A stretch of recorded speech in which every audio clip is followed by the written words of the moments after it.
All right, folks, welcome back to Athletic Medicine.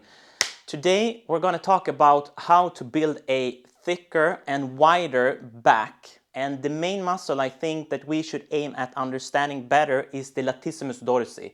So we're going to talk about the anatomical structures regarding this muscle, and we're going to talk about the motor control, so mind-muscle connection, which is really important also to be able to achieve the hypertrophy and protein synthesis, which is the goal. And also we're going to try to deep dive in a little bit more of how many sets, how many reps, and why. Without further ado, let's go.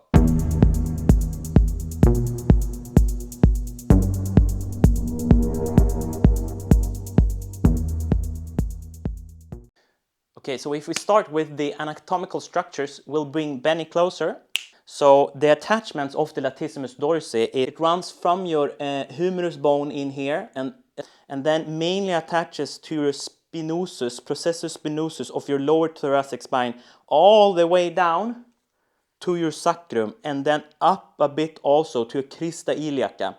So what that means is if we try to just look at the fibers that are running from your thoracic spine to your humerus bone, the best position they can be in to have best leverage and being able to pull as hard as possible and be as stressed it could be is by pulling something in front of you horizontally to your back.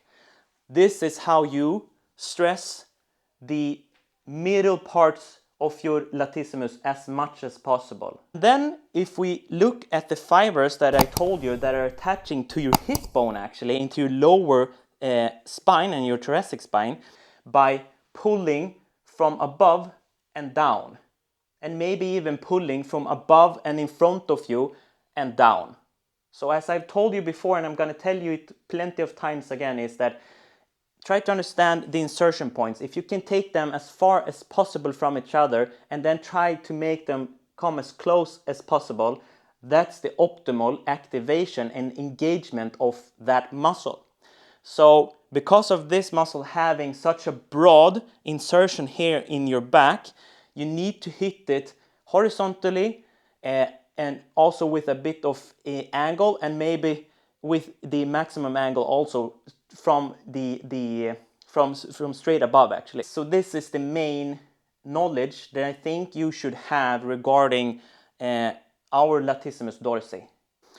One good exercise to have motor control and have a connection with your Latissimus dorsi is to, again, use palpation, use your fingers. Try to do it as controlled as possible and as slow as possible. And try thinking that you're going to aim at contraction in the muscle by about from 0 to 15, maybe 20%, not much more than this. So have your fingers on it. Slowly contract it to about 15% of your maximum and then slowly let it go.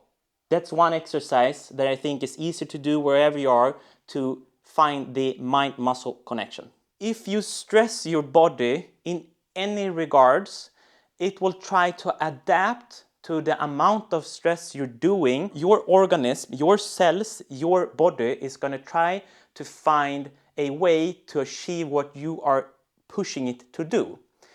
And at the same time, we need to understand that our bodies are built to survive. So it's trying to find homeostasis, and what that is that it tries to be in balance and also be as low as it can with using calories and energy to achieve hypertrophy and protein synthesis to get bigger muscles.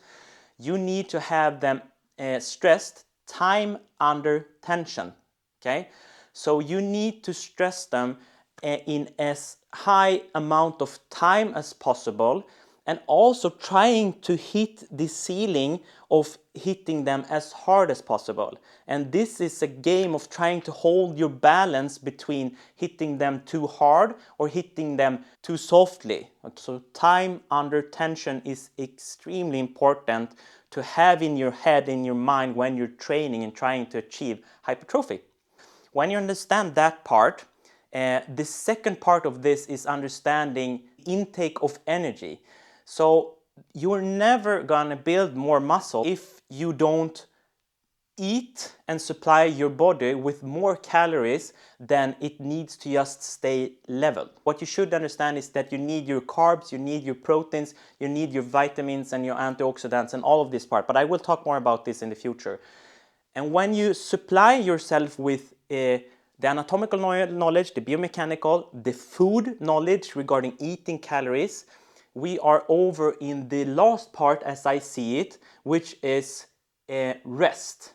And rest is extremely important because this is where you put your body in an anabolic build-up process. And how to do that is to try to find a sense of calm and relaxation. And that is sleeping, resting. So this is the building phase of building muscle, is when you sleep and rest. Don't forget to hit the like button, subscribe to get more knowledge in the future. Peace out. Bye.